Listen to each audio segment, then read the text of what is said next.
And welcome in, everybody. It is week one of the NFL season. Conor Coughlin here with you, Seth Woolcock with you. Today is the start of season 2 of the tailgate, formerly known as the DFS tailgate, still kind of known as the DFS tailgate. We're doing a mix of graphic.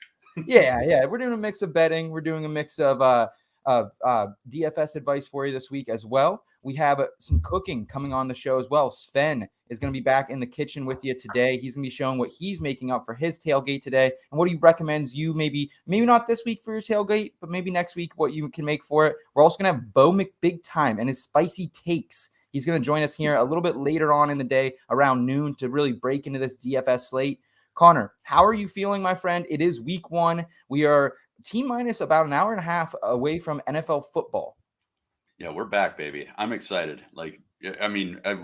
You wait for it year round, so it's just like the minute it ends, you're into your season-long stuff, and now we got betting and we got DFS back. Like, I'm just excited. This is my favorite time of year. So. Yeah, I agree. Yesterday was the first home Penn State game of the season, so 7 a.m. Bush lights were cracking. We were getting ready in the kitchen, ready to go there. And the last beer was I think we closed the bar about midnight or so. So it was a long day of drinking, a fun day of drinking. And, just having football back on all levels was excellent, Conor. Yeah, we were at a wedding. It was really cool, actually. A couple of our friends got married last night, and they got married at the same venue that my wife and I got married at almost exactly a year ago. So it was really cool to be back there. But we don't see those people a whole lot. So to your point, yeah, we got after it, and I had a little later finish time than you did. There was a little after bar going on. So okay, I respect that, man. I could use a nap and get this cocktail in me to get back on track. Yeah, what are you drinking? What are you drinking today, Conor? I'm keeping it simple. I got a little Wheatley vodka and a little bit of Squirt Zero. So okay, I like it. Citrus. I'm going straight H2O right now. I haven't debated what I need to get into this afternoon. Yeah, I mean, when you tie one off like we do sometimes during the day, and it is one of those situations. I don't get to see my friends a whole lot. So when we do, we work very hard during the week. We want to kind of send it on Saturday and enjoy college football. So that's kind of where we were, man. And it was a hell of a time. Yeah, no rest for the wicked over here. A buddy of ours owns a bar here locally, and he's got a 40-foot monster jumbotron that he reels in every now and then. I think we had it on the show last year, but yeah, he's kicking off the season with that today. So we'll be literally tailgating in the parking lot here in about an hour. As soon as I get off of here, I'm on my way. No sleep till Brooklyn for Conor and myself. But guys, we have a loaded NFL slate today. I am very excited to jump into it and what the betting implications are, what DFS lineups we're setting. But first, we do have a very special guest, and this is someone who has been a member of the In-Between family for a little bit of time. He has his own show, Cooking with Sven. Awesome human being. I love him as a person, and his cooking content is great. So let's go ahead and bring on Fantasy Sven here to learn a little bit more about what we are cooking up today. Svenny! What's up, guys? My coffee just fell. I'm very upset about that. As you can see, it's like leaking out. This is what a start to the day. Holy crap. And this was like a $6 coffee, too. Oh, there you go, buddy. There you go. Well, we appreciate waking up with us, Sven. What jersey are you rocking today? I'm actually rocking Andrew Luck because we could all use a little bit of luck today. There you go. Right? There so, you go. I mean, it stinks that he's no longer playing, but you got to life is more important than, sports sometimes, right? So, yeah. Sven, it looks like a beautiful day over there, man. I got gray clouds and overcast the last few here, but it looks beautiful down there in Texas.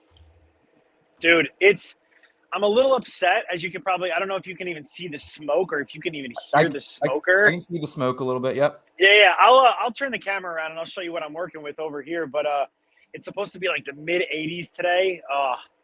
I'm a little upset because I wanted it to be warmer so I could actually like maybe enjoy my pool a little bit. First world problems, right? Yeah. But yeah. So as you can see, I got my lovely smoker. I cleaned it out. There you go. And we are working today. We got some baby back ribs. Ooh. Okay. Yep. So I made them on I think on 4th of July as well when Dave and I did that show, like a little bit, you know what I mean? Like the short show or whatnot. But Big fan. I am a big fan of the 3-2-1. If anybody's familiar with that, I don't know. Seth, I don't know. Connor, you look like you're familiar with it. First of all, Connor, what's up, man? We've never done a show together. I've seen you on, the 19th hole. But we've actually never done a show together, so this is great. Appreciate that's awesome. No, I was super pumped to get to work with you because I've watched the cooking show quite a few times, and it's good stuff. You're always cooking up something that makes my mouth water. So thank you. Well, my whole goal is food porn, right? I mean, food porn is life, as we all know. Okay, that's getting warm. I'm gonna close this bad boy. But yeah, so basically, I mean, we got our ribs here, right? Like I said, I'm gonna switch my cam. Nope, that's not how you switch it. Apologies, guys. Sven, as you're doing that, yeah, man. Do you always go this hard for most NFL Sundays, or is this just a week one thing? Or it seems like you always like to have good food no matter what you're doing. So I will say when COVID first hit, so here's the other side of the ribs, right? Okay, I normally like to make my own rub. Okay. But I haven't perfected a recipe yet that I'm really happy with. So I am using this Killins, right? This Killins rub. Mm-hmm. It's actually pretty solid. It's like a nice pork rub. Always put mustard down. You're not going to taste it. It's vinegar based, right? Okay. Because it's going to break down some of the enzymes in there. You know what I mean? Mm-hmm. And whatnot. Plus, it also lets it stick too. It gets the rub actually sticks to the meat. But when COVID first started, dude, I got this smoker from a buddy, and I legit, I was like, I have a TV on my patio and I have a smoker. I was like, why not? So every single Sunday, I had something on the smoker. I mean, I repeated stuff, but I also tried, it's basically an oven, right? So I literally try to throw anything on the smoker, from Brussels sprouts to brisket to I've done cornbread to cheese dips. I mean, to literally absolutely anything. It must be nice to live somewhere warm enough to just kick it on your patio and watch games. That's got to be nice. Yeah, it's pretty sweet actually. I've given myself a nice little, I guess, paradise back here. You know, I mean, it's definitely come a long way since we first got the house a couple of years ago. But yeah, every Sunday, dude, and it stinks because I tell everybody, I'm like, guys, come over. I'm like, come over to my house. We'll watch football, and I don't know what it is, man. I just don't have any friends on Sundays sometimes, and it stinks, that I can't celebrate and I can't give people this delicious food every single Sunday. So I guess it's just me and my wife. Hey, I'm on my way, bro. On my way. Door's open, man. The door is open.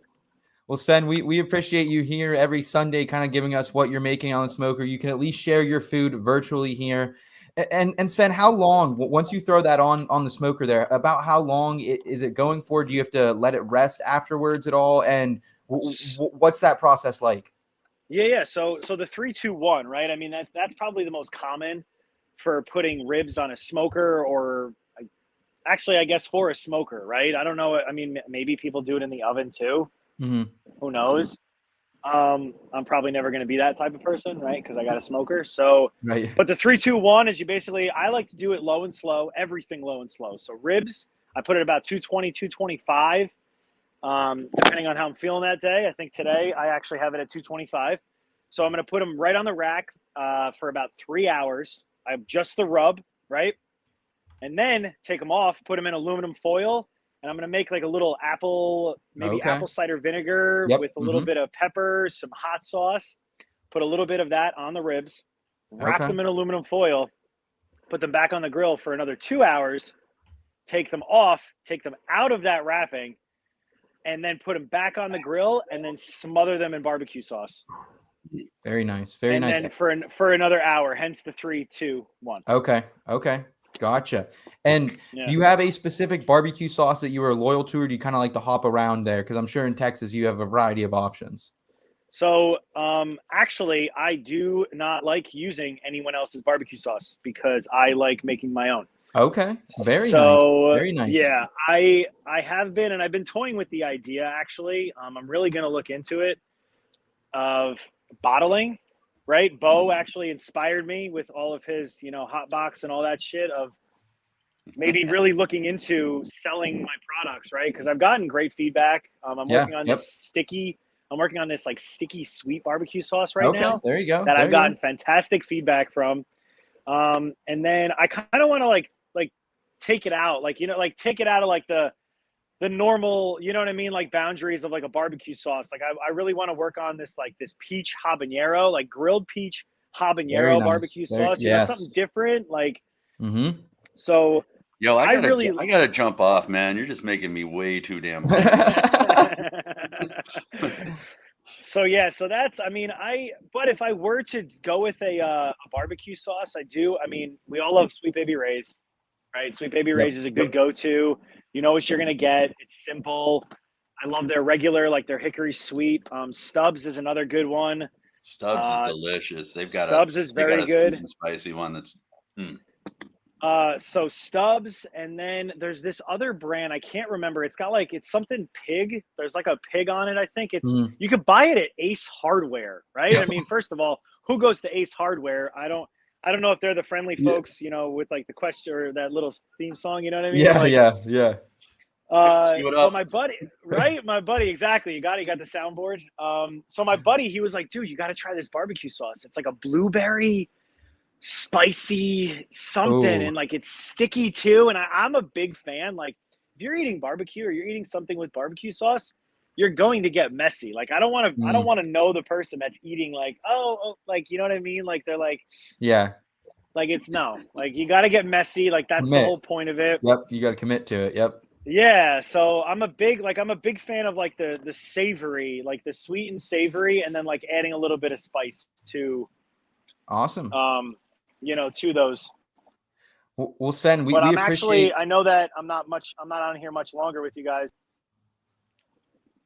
but I'm going to show you guys. I'm putting them on the smoker now. Okay, there we go. Nice. Ooh. Yeah, this is. I just cleaned my smoker too yesterday, actually. Very nice. Very nice. So yeah, throw them right on the grill. Let them cook for about 3 hours. And then then the 3, 2, 1, man. I can't wait. I'm just so excited. I woke up this morning at like 7:30 and I was like, "Oh my god, today's football." Yep, you and your wife are going to have a great one, man.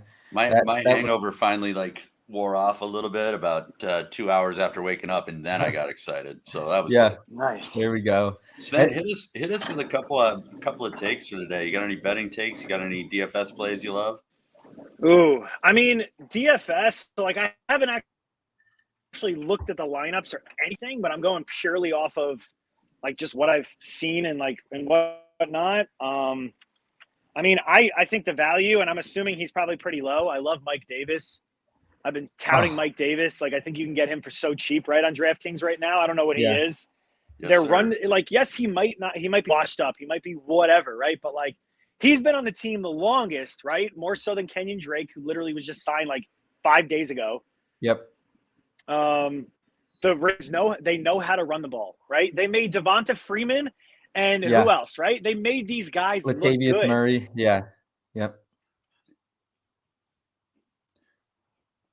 Well, Sven, I think he's a great smash play. Am I still here with you guys? Yep, we got you. We got you back. And he's only $4,400 on DK, which is awesome. My headphones just kicked off, but you can still hear me though, right? Yep, we still got you, Sven. We do have to get moving forward though to some of our betting analysis. Yeah. We have Bo big time coming around the corner. But man, we appreciate not only your little spicy Mike Davis take there. I think he is a good play. Conor said about 4,400 in DraftKings, so we like that. We like the ribs, dude, and we hope to see you back next week with another recipe for us, my friend. Yeah, hell yeah, and I'll be sure to post the final product of these ribs also. Oh, and I'm also throwing a pork tenderloin on as well. Okay. Woo. Eating good down at the Sven house. I love it, man. Well, Sven, we appreciate you on this show, everything you do for us over here at IBT. Have a great week one, my friend, and we will see you soon. Yes. All right. We'll be in touch, guys. Nice to meet you. Thank you, Sven. All right, Conor. Now on to some football here. We are going to bring Bo in just around the corner for a little bit of DFS. But first, I want to just talk generally about this slate of games here. Revenge is a huge narrative this week. We have Russell Wilson on Monday night. He's going to be going back and facing the Seattle Seahawks. And then we also have Baker Mayfield and the Panthers squaring off with the Browns. So a lot of storylines here. The Raiders, they're also going to try to keep up what they've done to the Chargers in the past couple of years. So really fun slate here. Just kind of looking at it holistically. What was your opinion on it, Connor? Yeah, I'm just excited for all of them. To your point, a lot of revenge games, a lot of rivalries that are alive and well. I mean, obviously, we've got a big game today. Packers Vikes kicking it off, so I think that's going to really set the tone for our season. So, yeah, just excited, man. And there's a lot of kind of new faces, fresh looks, and I'm a lot to watch today. So I'm excited to get into it. And the other storyline to keep in mind, folks, if you are tuning in live with us, there are some big injuries out there. George Kittle's probably not going to play. Allen Lazard's looking like he's not going to play. We already kind of got the Mike Davis plug from Sven there, but J.K. Dobbins has been rolled out, it looks like, too. He was warming up, but it doesn't look like he's going to go. So those are some of the bigger injuries to keep in mind for you. As far as Thomas is another one to call out, though, too. He's still working on a nagging hamstring injury. So even if he goes, I don't know what capacity we're getting Michael Thomas in. Yep. I do agree with that. Connor, a couple of my favorite bets here. I like, with these type of games, there are some heavy favorites that sometimes I like to parlay some of those money lines. I like to take these favorites, parlay them together. My favorite bet of probably the week, it's a 4-leg parlay, comes out to plus 253 odds. We got the Colts over the Texans. I think that's a slam dunk, obviously. Eagles over the Lions, the Niners over the Bears, and the Denver Broncos over the Seattle Seahawks. So it's not crazy long odds. I'm taking 4 favorites in there, but it's a nice little payout at plus 253 there. Yeah, I'm with you for the most part. I think that Lions Eagles game though might be a little trickier than people are thinking. I think the Lions have a pretty good shot in that one. And then the other thing I was going to say is you got to really pay attention to the weather out in Chicago right now. They're under some kind of monsoon warning, and I think it's going to be a battle on the ground too, which does make it a little more interesting. From a Bears side, we're big fans of Montgomery, and I think he's going to get a lot of run today. And then, I think Trey Lance, I'm a little unsure of him to begin with, so hard to say what that's going to do in the bad weather. I mean, I know he's got some legs under him, but I think it's going to be a battle on the ground. So that one I think can go either way too. So. Okay. I've been full fade on the Bears the whole offseason. I don't like their rookie head coach. I don't like their rookie offensive coordinator. They lost a lot of key pieces on defense as well. So, it's more of a fade, the Bears thing, than I think I am really touting the Niners this week, but I understand the concerns there for you. Another one of my bets that I love, and DraftKings, if you guys aren't using DraftKings, they're not a sponsor or anything, but they are really where we get a lot of these bets. And the NFL week 1, they did a great job putting out a lot of cool specials with some long odds. And obviously they want you to take these bets because they're longer odds. They have, least chance of paying you out for them. However, there are some every week that you should be taking a shot on. One of my favorites right now is at plus 1,400, and it's Patrick Mahomes, Kyler Murray, both have 3+ passing or rushing touchdowns and 300 yards. So this is the highest implied points total of the game, or of the slate here. So I really want everything I can get to do with this Chiefs and Cardinals secondaries or games. The secondaries are bad in both of these outside a couple safeties. The Chiefs, they are playing a lot of new cornerbacks, a couple new safeties out there too. So I really like this one coming in here. Connor, what is your thought? Are you digging this shootout enough to take that plus 1,400? I mean, you could put in $5, probably win out about 75 or so. Yeah, I mean, I think if you, I was going to say, I like the odds on that a lot. I mean, there's a lot you're asking for in that. Right. But, the things that concern me about that game just a little bit is, I mean, for the most part, you're dealing with kind of a reformed offense on both sides. I mean, obviously you still got Mahomes and Kyler at the helm, but there's a lot of I don't know, chemistry and question marks there that I just kind of want to see the game flows and how those teams are working nowadays. So I'm excited about the game. I think it is going to be high scoring. I'm targeting it in DFS, but I just want to see the pieces come together before I get over invested in it, because I'm really unsure. And I think that's a lot of people's concern, maybe why they wouldn't take this, especially with Rondale Moore is going to be out. No D-Hop, obviously, here in week 1. Zach Ertz is going to go for the Cardinals. However, he might be limited. So there are question marks. AJ Green's pretty much their number 2 wide receiver. We'll talk about him a little bit later in the DFS segment, hopefully. But I don't know. I've always kind of been someone – I like trusting what the books are kind of putting out and using it to their, to my advantage to kind of beat them in another bet. So that's where I'm riding. Conor, any other prop bets that you're looking at this week that you really like, would you say? Well, as you know, we don't have legal sports betting here, but we can do some kind of workarounds. So I use a lot of monkey knife fight for doing player props. They're doing a bunch of 500x 10-leggers over there. So throw $5 at one of those. I won't walk you through the whole thing, but I did do a straight up fantasy points over under, straight up fantasy point head to head. And it's a 20x over there. So the first one I've got in the 5-leg parlay there is I got Jalen Hurts over Lamar Jackson. They're basically giving them even. There's no benefit on either side there. So straight up fantasy points or straight up fantasy points. Okay. So I like Hurts in that one. Again, keeping with fantasy points, I got McCaffrey over Jonathan Taylor. They are giving Jonathan Taylor plus 1.5. But the interesting thing that I looked at with Jonathan Taylor and why I'm kind of starting to come off of him is a lot of the over-under prop bets on him are teetering right in that upper 90-yard spectrum for rushing yards. And I just feel like it's bait. I feel like the books are trying to draw us in, and I'm not 100% convinced that Jonathan Taylor is going to stay on the tear that he was on at the end of last season. I like Christian McCaffrey, fresh legs. PPR points too. Like, I mean, if that's what you're going for, like, Baker Mayfield is going to utilize McCaffrey. Like, he's never had a player like McCaffrey before. So I definitely understand. The chemistry there is awesome between McCaffrey and Baker. So I think he's going to have a huge day.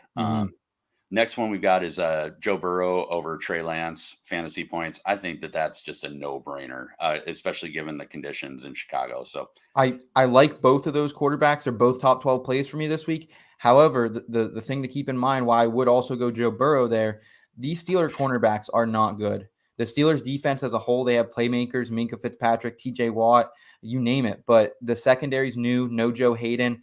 I just don't think they can contain T. Higgins, let alone Jamar Chase. So I think it's going to be a shootout for Joe Burrow. I really like that one. I like a lot of Joe Burrow this week, man. Yeah, well, and you're out in that part of the world, so you probably know that a little better than anybody. For sure.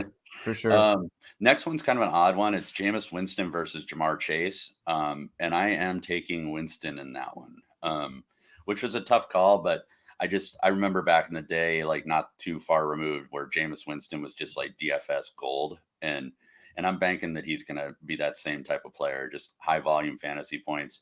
And the thing with Jamar Chase is I think Jamar Chase is going to have an amazing season, but there are quite a few mouths to feed over there. And so just looking at strict upside here, I think Winston may actually have more upside than Jamar Chase this week.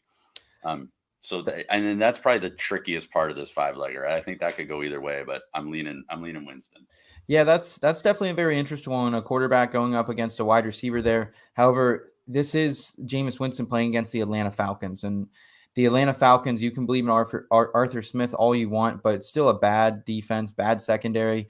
I think Jameis is going to come out and have a pretty big day. Michael Thomas being back, while I don't want him, probably in my redraft lineups or my dynasty lineups if I can avoid it, he's still going to be out there. He's got Jarvis Landry now and Chris. Oh my God, I can't even pronounce his name. Olave, sorry, Chris Olave. Too much drinking last night, I think. A little slow on the gun, but these are weapons Winston has not had. He performed very well last season with Marcus Callaway, Traquan Smith, and kind of like just Jags, just average guys. So I like them a lot this week. I think that's a nice little parlay there for you, Conor. I think so too. And then the last piece of that one, and I think it ties right in with Winston, is I've got Kamara over Mixon for straight fantasy points.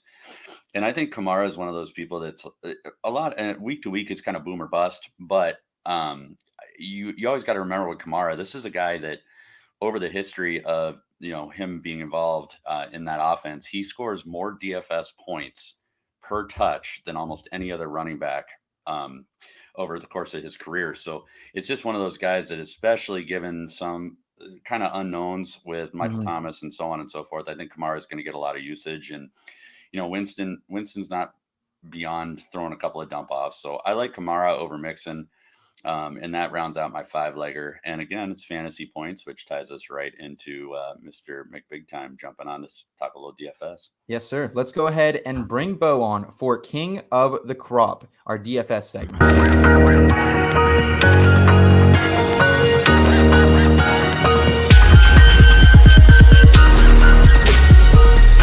Come at the king, you best not miss. All right. What has been a great season of DFS rolls on now to football. We're putting the golf clubs away, guys, and we are getting amped up for this NFL slate. And to do that, we're bringing in a man with some spicy takes of his own, Bo McBigtime. What's up, Bo? This is a freaking holiday, man. It's a freaking holiday. It's like I woke up early. I went to bed late. I woke up early, and other than a golf tee time, like there's nothing better to wake up to than football Sunday, especially kickoff Sunday. I'm jacked up right now. Man, I missed you the last couple weeks. It just hadn't felt quite right. Shut up. I'm like, it's Tuesday night. It's date night. What the hell? Right. Bo, how are you feeling about this? Just like looking at this slate of games holistically, I know we're all amped up. We're all pumped up. Some very interesting matchups out there that I think are going to lead some very interesting outcomes for fantasy purposes as well. Yeah, I completely agree. It's a really intriguing slate. 13 games on the main slate seems like a lot, but only 2 of them are projected to have an over 50. That's two games out of 13 with an implied high point total. That's pretty significantly low for a number of games. So the Bears game notwithstanding, they're talking 4 inches of rain today in Chicago by itself. Flash flood warnings. They got the squeegees on the field already, so they can have it ready. Yep. That's going to be a slog. It's going to be really tough to get some air yards. It's going to be really tough to avoid fumbles. I mean, think about how many fumbles are going to be in that game now. Those are the kind of games you want to avoid in DFS if you can, especially with that many other games that are available to you. The tricky part before I lose track of it, because that actually brought up a point I was going to touch on later.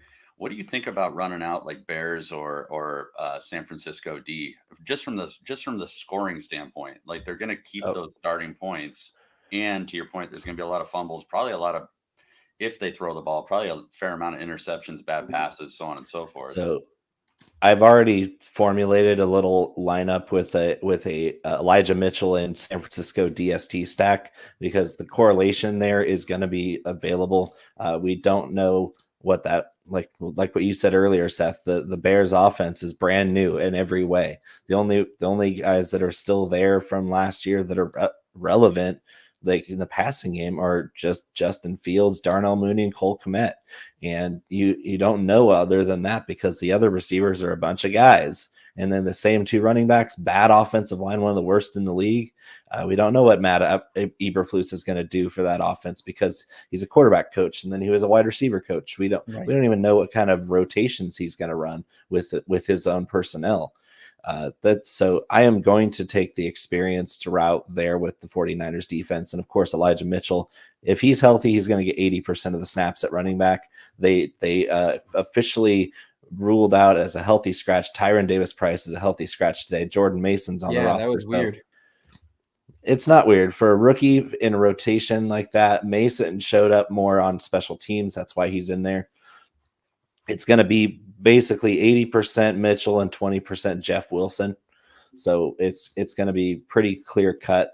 And that price on Mitchell is nice too. 5,400, even with the unknowns with the weather and everything. Like Mitchell at 5,400, I think that's a hard one to pass up. I think there could be as many as 5 games that go over 50 totals, which means that you got to find the 3 mystery boxes that are implied to go under but will go over. One of those for me that I'm stacking heavily are the Jets and the Ravens. I don't think either one of these defenses are as good on the field as they are on paper. We give the Ravens a lot of credit for legacy defense, but in reality, they allowed the most points per play in the entire NFL last year, 6.0 yards per play. And again, with an offense, even with Flacco back there, it's really not any huge downgrade from Zach Wilson the way he was playing last year. Yeah. The weaponry for that team is scary good. Like they got weaponry coming out their ears. And of course the Jets can't stop Lamar Jackson. That's why I'm thinking you might be a little bit worried about that Hurts over Jackson call. Even though I love both guys, obviously, and there's a reason why that spread was nothing, because they're both going to just smash. But Lamar Jackson playing for all that money this year, I think it's going to be really fun to watch. I agree. I agree completely. Guys, let's move forward into our more quarterback-based discussion here. Looking at the DK board, it's no surprise who's at the top. 7,700 for Patrick Mahomes, 7,600 for Justin Herbert, and then Lamar comes in right there, that 7,300 number. So, guys, kind of looking at this QB slate, starting with you, Conor, who are a couple of these quarterbacks that you like to put in your lineup this week here, kicking it off? Guys that I want to put in my lineup are not the guys that probably are the sexy ones, but I really like, and it's not because I'm a Vikings fan, but I really like Kirk Cousins. And I especially like Kirk Cousins' price, $6,100 in a game that by pretty much everybody's analysis is going to be close, and it's going to be in the upper 20s, probably low 30s on each side of the ball. So there's going to be some points scored in this one. And I think Cousins is actually a really good play this week. And on the flip side of that, I wouldn't hate playing Aaron Rodgers, but you're going to pay a little more for Aaron Rodgers. Getting down a little ways. Obviously, we've all talked about Jameis Winston. I think that's a solid play at 5,300. I'm actually, and I'm not alone in this, like Daniel Jones at 5,000, maybe kind of an interesting play just from the standpoint that the value proposition at 5,000, that's a really low price that allows you to do a lot. Just hear me out. That allows you to do a lot of different things with your lineups. You can really get like some of those high-end running backs that we're talking about into your lineup altogether, and you don't have to make as many decisions on that side. So I know that's not a sexy pick. I know it's kind of gross, makes you feel weird, but I don't hate that play at 5K. It wasn't a weird feeling. It was the Epicac feeling. Hey, man, from doing this show last year with me, I always got some weird shit to throw at you.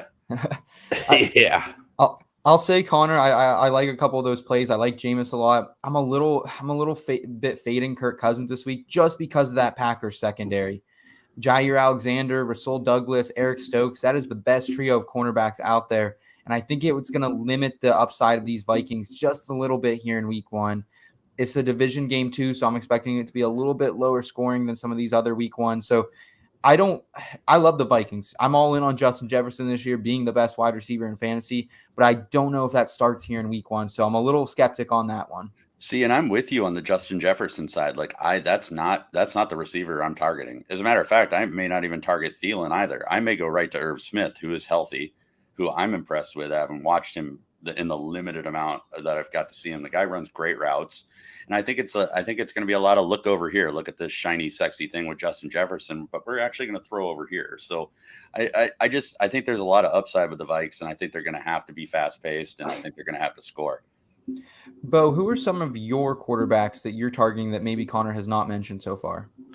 The only one he didn't mention that I'm really going to play heavily is Justin Herbert. It's for me that Raiders and Chargers game is going to light up the scoreboard.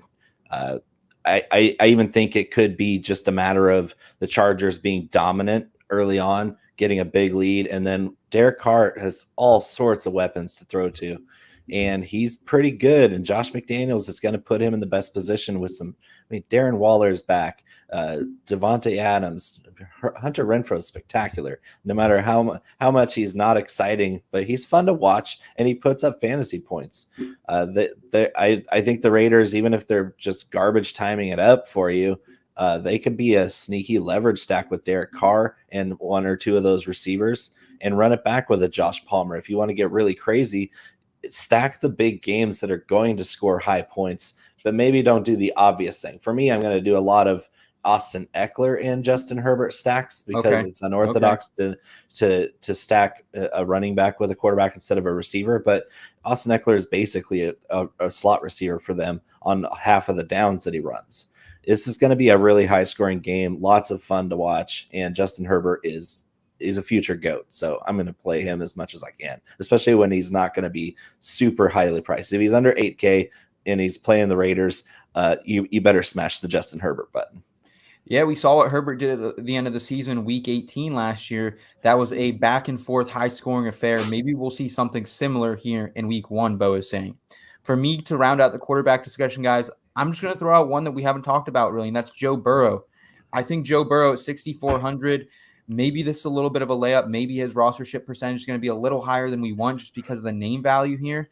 But going up against that Pittsburgh secondary, they're so unproven. They don't have any veterans in that secondary outside of Minka. So I really, really like what's coming in from Joe Burrow at 6,400. I think if you want to stack him with like a T. Higgins, I actually prefer the T. Higgins stack just because a little bit cheaper than the Jamar stack. But that is one that I am targeting in a lot of my lineups today, guys. I love that. And don't be afraid. Where I go to. And don't be afraid at all. I don't know how many times last year I double stacked Joe Burrow, Jamar Chase, T. Higgins, spend up, and just watch it fly because both guys were on a points per game basis were identical last year. And T. Higgins missed a couple more games than Chase did. But if you put them both on the field against a bad secondary like Pittsburgh, you're not going to be mad at Joe Burrow double stacked with his 2 best weapons. It pays the bills. You're not going to play that double stack and be like, yeah, maybe I should have done something else. No, you're like, all right, let's go. So let's go ahead and move on to the ground a little bit. Who are the running backs that we're looking at playing? Obviously, we know that JT is going to be the heaviest price here at 9,100 on DraftKings. Derrick Henry, CMC, Eckler, Kamara, Cook. The names are known. But who out of this premier group are you targeting? Bo, starting with you, is there one or two of these guys that you are in on, or are you fading this top group altogether this week? In cash games, I'm playing a lot of Derrick Henry because I just think that he's going to have an easy route to 25, 30 points. For tournament play, I'm a little bit of Henry, but I'm more going the PPR route with Kamara, Swift, and McCaffrey and Eckler. Those 4 guys have been all over my lineups. I even have my Clash of the Beards and Bellies head-to-head lineup with Scott Simpson, where I rostered 3 of those guys, 2 running backs and flex, and spent down at wide receiver just so I could bludgeon him with just elite running backs. Starting off the bat, these teams want to establish an identity, and they don't want to be known as the soft team that can't run the ball. And it's going to come down to a lot of these teams are going to want to establish the run, whether it's for good or bad. They're going to try. And these guys like Swift, they're playing the Eagles. The Eagles are good on paper. I don't think they're that good in reality. Just like Conor said, I think the Lions can really punch the Eagles in the mouth and show how soft of a team they are. And I think the Lions are sneaky good, man. Like I've been talking a lot about that. I would not be the least bit surprised to see them rising up in the North. Okay. Yep. Wow. All right. Yeah, that's coming from a Vikings fan too. So take that for what you will. Conor, are you kind of been on these same guys? Because I definitely have McCaffrey, Eckler, pretty much everywhere I can get them. Those are the ones. If I did spend up at RB, it was for those type of receiving backs. So the one thing that I do want to call out a little bit, or there's 2 things rather, but I'm out on JT, and not because I don't think that he's a solid play, because I do. But I think the thing that with Jonathan Taylor that a lot of people overlook, and especially in the season-long fantasy level, Jonathan Taylor had 8 games last year that sub 17 points. I'm not paying $9,100 for the possibility of being sub 20 points. True, yeah. And I think people remember the sexy games of Jonathan Taylor, where he's scoring 27 to 35 points, and you're like, oh shit, okay, this guy's the real deal. He is the real deal, but he's still got some timeshare in the backfield. So I think you always got to think about that. And I think with Jonathan Taylor, until that price comes down out of the upper atmosphere, I'm probably going to be out on Jonathan Taylor for a while. That is great advice, Conor, especially because the thing to keep in mind, redraft overall, maybe Jonathan Taylor does have the most consistent fantasy points throughout the season, but on a week-to-week basis here, he doesn't have the highest ceiling, in my opinion. No, I think you're right. I think that falls squarely on McCaffrey. I think McCaffrey's got fresh legs, like I've said earlier, chemistry with Baker.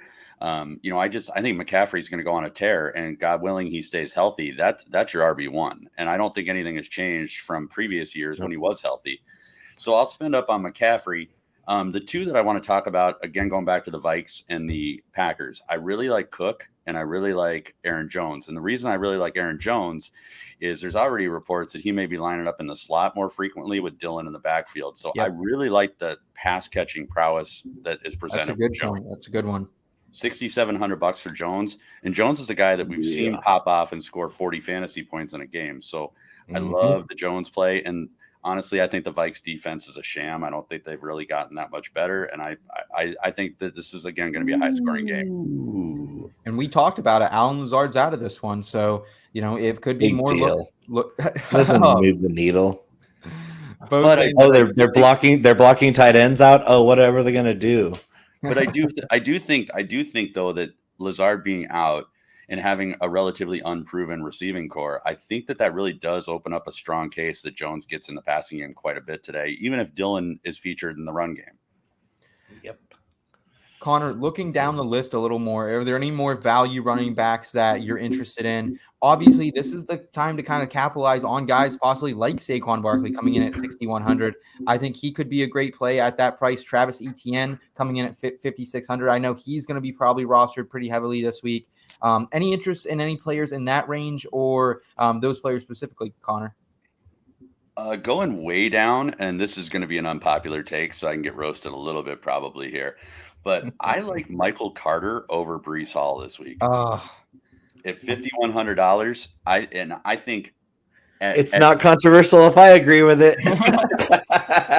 And I think everybody game script is going to click the shiny new toy, and really at best, and this is not just speculative.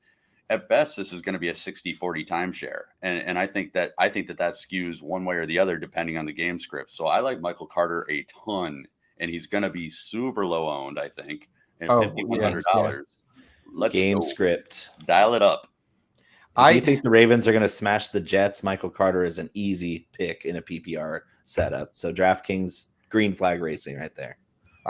I'm a little skeptic on Michael Carter this week. The Ravens last year, they did only allow about 1,200 rushing yards on the season to running backs, which was very high up in defenses against running back points. So I think they're going to control this one. I think their defense is a little better than we're thinking too. They're bringing a lot of the same guys back. It wasn't a great defense by any means, but I like some of the guys up front they have still. I'm just worried that Michael Carter doesn't have, like, Breece Hall is a game changer, guys. And I think one 26-yard run from Breece Hall, one flashy reception, maybe Carter doesn't get back in the game too much. But I do agree, Conor, if you are going to play Michael Carter in DFS, it's probably here in week 1 where he is listed as a starter. And Breece Hall, the thing about him is I agree with you. He's explosive. He is a game changer. But thus far, I don't know that we've really seen that on display. And I don't know that game 1, week 1 is when we're going to get that either. I think he's going to be dominant, but I think this is going to be 50-50 today. I really do. And I think it's actually going to skew. But here's the secret: is I like both of them in DFS. I'm going to have both of them in lineups. Oh yeah, I'm not gonna totally fade Hall. Breece Hall is he's a game breaker. He's a home run hitter. And what more can you ask for from a running back than be a home run hitter for DFS purposes? Like you can't full fade a home run hitter no matter what. But let me go back to Alvin Kamara real quick. He's 1,500 less than JT, and I have him projected for 3 more points today. So take that for what it is. Alvin Kamara, Christian McCaffrey, and Austin Eckler are cheat codes for DraftKings. And if they're ever under 9,000 in a good matchup, like all 3 of them are in today, you hit that button because JT is priced where he should be, but not compared to what these other guys are getting priced at. So JT is not a bad pick. He's just not the pick. Not this week. Right. But Bo, looking down at the values, back kind of where we were, are there any other guys you're interested in? I see AJ Dillon at 5,300, and I like that a lot. Just kind of the same thing we've talked about. Aaron Jones, I'm expecting a little more receiving work for him. I'm expecting AJ Dillon to take a lot of volume on the ground here. So I like him. Do you like him and or any other RBs in that 5,000 to 6,000 range? Yes, I love AJ Dillon for the same reason you like Aaron Jones. Aaron Jones and AJ Dillon have roles in that offense, and their receiving room isn't just unproven, it's terrible. It is atrocious. Like if your top receiver in the year of our Lord 2022 is Randall Cobb, you have issues. And Bob Tunyon at tight end, uninspiring. This receiving core is trash. And so Aaron Jones is their best receiver. They better put him in the slot or they're going to be at a huge disadvantage against a Kevin O'Connell offense that's going to be clicking. And no matter how good your corners are, covering Justin Jefferson and Adam Thielen for a whole game is not an easy task. And I don't think anybody, including Jair Alexander, can keep Justin Jefferson from doing what he does. Okay. Let's go ahead and move forward to the receiver position. Let's talk a little more about receivers here.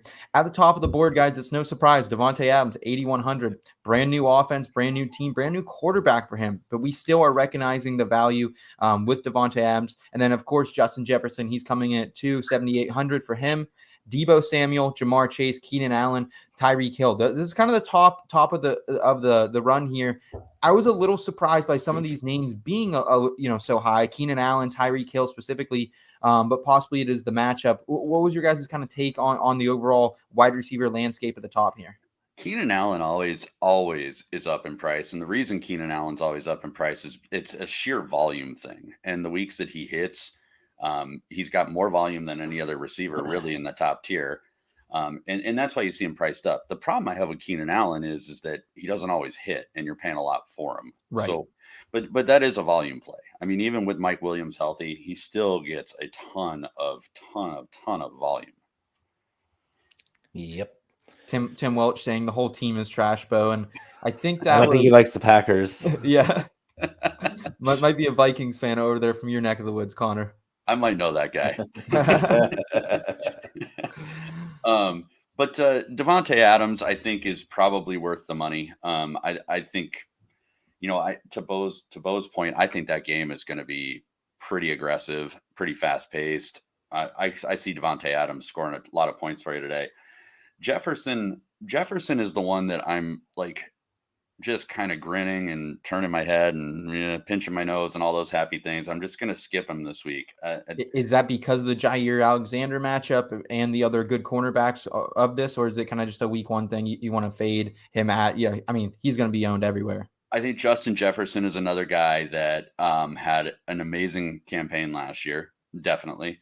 But I expect some regression and I expect some other usage too. Just hear me out.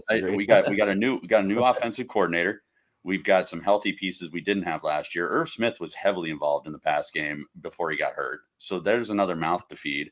People are not lining up to play Adam Thielen, who historically catches everything thrown his way and scores touchdowns. And then Dalvin Cook. I mean, Dalvin Cook, if all things being equal, if he stays healthy, I mean, that's a heavy workload that guy gets. So I love Jefferson. I recognize Jefferson might be the best receiver in football, but that's a lot of money to pay up for Justin Jefferson when I think there's a lot of mouths to feed there. That's my take. I know it's hot. I know you don't like it, but that's my take. Here's the only reason not to play a lot of Justin Jefferson. He's going to be one of the chalkiest receivers. And if you're going to win at DFS, you really don't have to worry about as much leverage at the running back position. You can pretty much plug in however you want to do running back because the chalk matters on stacks. The chalk matters on your wide receiver position and your quarterback position more than anything. If you want to leverage your lineup against the other lineups in the field that you're in, you're going to have to do a lot of things to get Justin Jefferson to be an optimal play. He's going to have to hit big for him to be an optimal play at 16% rostered today.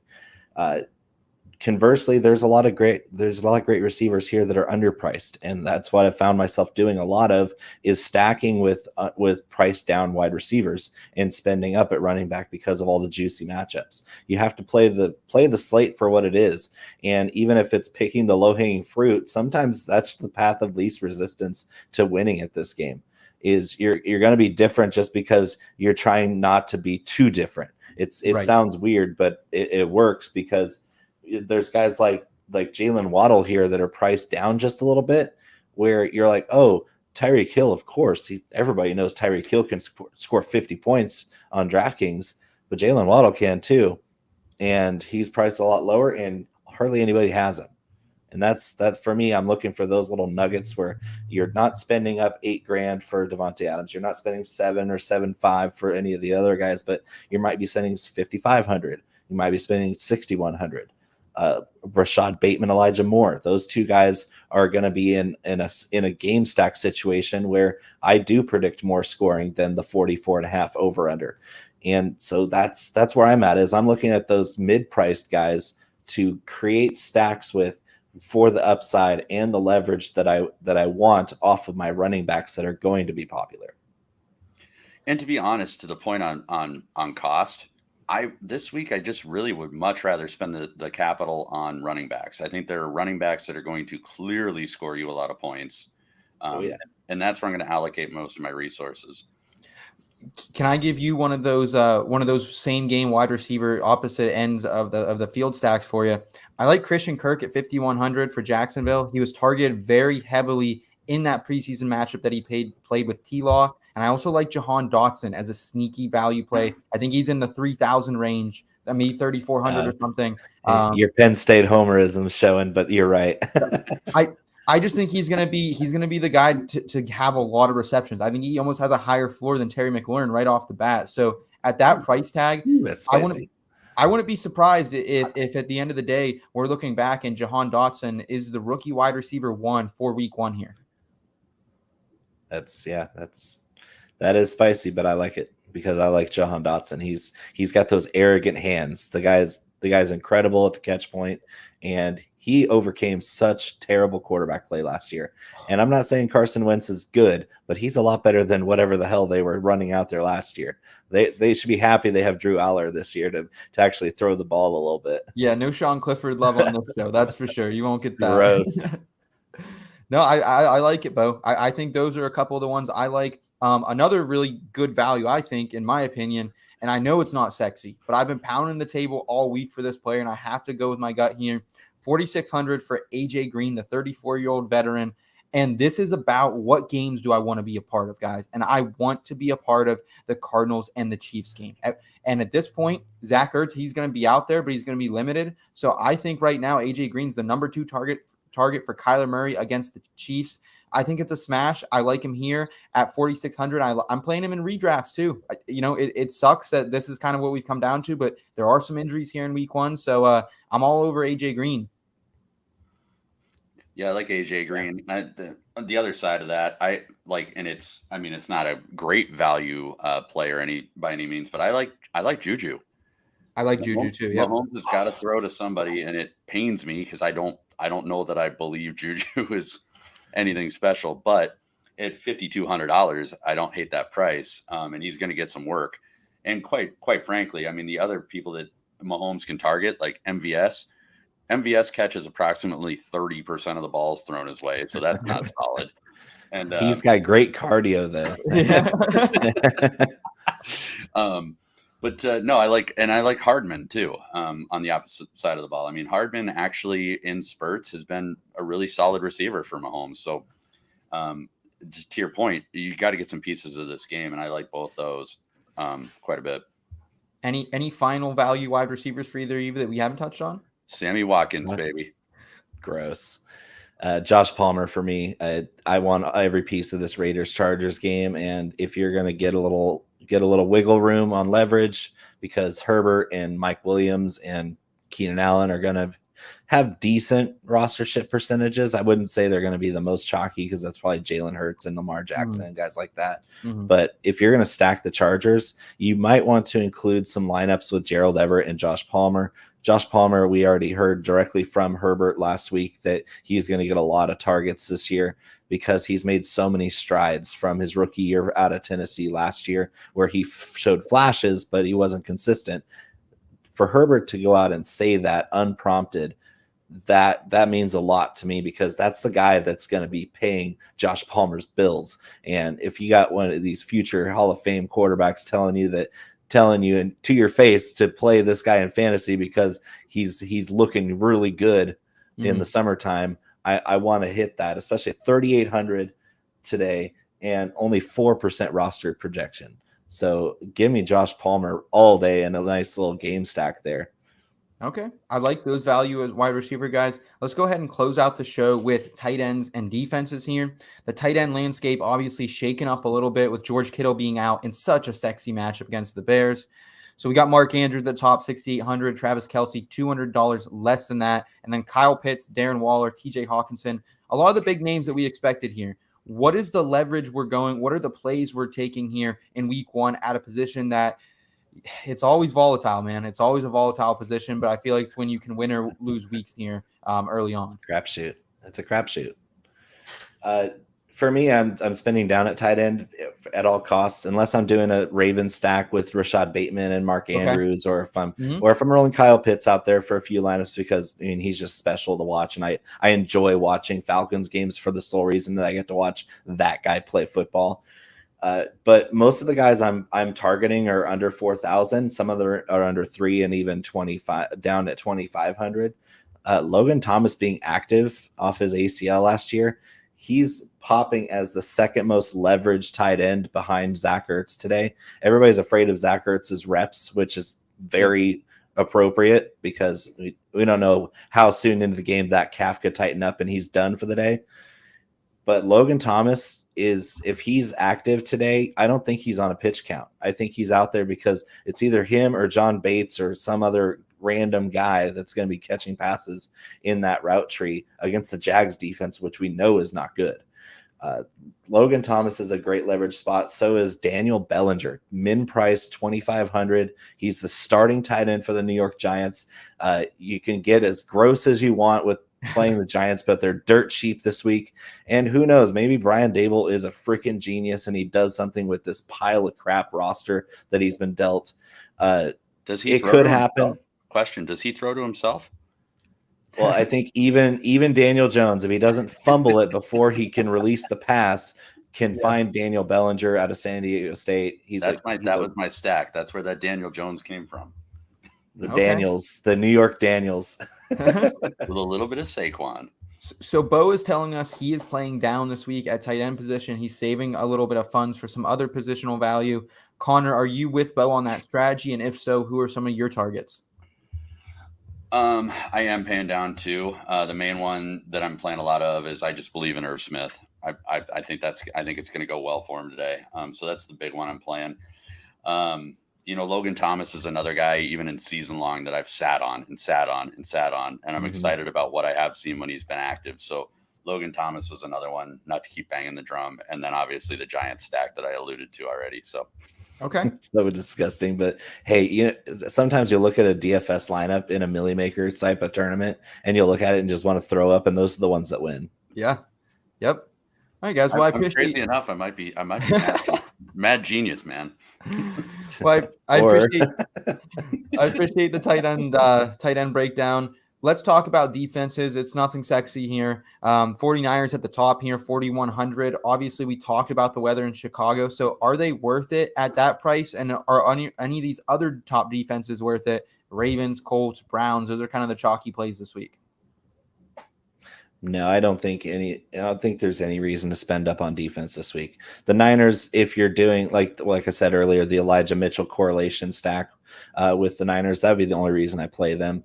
As because you have to save salary this week. It's such a big slate, and there are guys that I really want to fit in. So I'm going down to the very bottom of the board most weeks, in fact. And this week, I don't think I'm spending more than I think my most expensive defense that I'm rostering is the Miami Dolphins. So it's not going to be spending up by any stretch. Bo, I like that take. I like kind of your philosophy there, spending down. Conor, are you kind of in that mindset as well here in week one? Yeah, and these guys have made fun of me for this before, but there is rarely an occasion where I don't just play the deadman defense. I rarely pay up for a defense. And the reason being is just the upside of a defense, even a good defense, doesn't outweigh the upside of paying up for other positions. So. And you're dealing with strict points per dollar at that position anyway. So it's really hard to get a splash performance. It's just as likely that the crappiest defense gets a pick six or a scoop and score as it is for that Niners defense to get 8 sacks and pay off at their price. It's a lot easier, more direct path. And the roster construction is so important for DFS lineups that I'm with Conor 100%. And Bo's actually pointed it out a couple of times today with the Eagles. Like, I don't think the Lions defense down there is that bad of a play at $2,200 because, again, I think the Lions are better than even what some people think. And on top of that, the Eagles might not be as good as some people think. So at $2,200 dead men for the Lions. I'm going to disagree. I'm going to disagree with your other point, though. I like that one, but I'm going to play a lot of the Vikings defense too, because I think their pass rush with how bad the Packers receivers are, they can sit on a lot of routes. They can put some heat on Aaron Rodgers. If they can stop the run or at least slow the run down and keep this game close, they could really force some havoc there in that game and get some sacks. I love sacks, especially down at the very bottom when you have a lot of question marks around a future Hall of Fame quarterback. Like it's him, and then what else do you have? You don't know if they can keep pace with an offense like Minnesota with just such a horrible receiving core. It is ghastly. Mm-hmm. My favorite defense, probably also trying to pay down a little bit. I'm paying a little more than the 2,200 min this week, but I like 2,500 Jacksonville. And this is just a Carson Wentz thing. Carson Wentz is pretty turnover prone. He likes to get sacked a lot. So I'm going to play against him. There's not a lot to like on this Jacksonville defense right now. It's pretty unproven defense. But against Carson Wentz here in week 1, man, I'll take it. The last time they played was Carson Wentz's last game in Indianapolis. And we know how that went down in Clowntown there. I like the Bears a little bit too. On the flip side of the 49ers side is if Trey Lance isn't it, I mean, I think he really is.